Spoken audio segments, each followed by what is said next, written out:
Hi, in front of me is Poco C65 and today I would like to show you how you can check a password saved in Google Passwords Manager.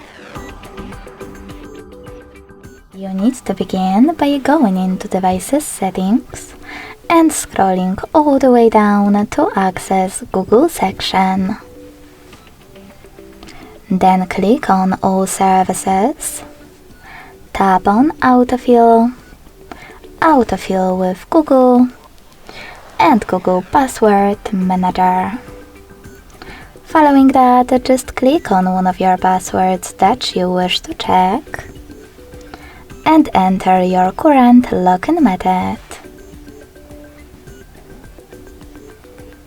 Now tap on this eye icon next to your password to make it visible. Thanks so much for watching. If you enjoyed this video, don't forget to leave a like, comment and subscribe. Bye!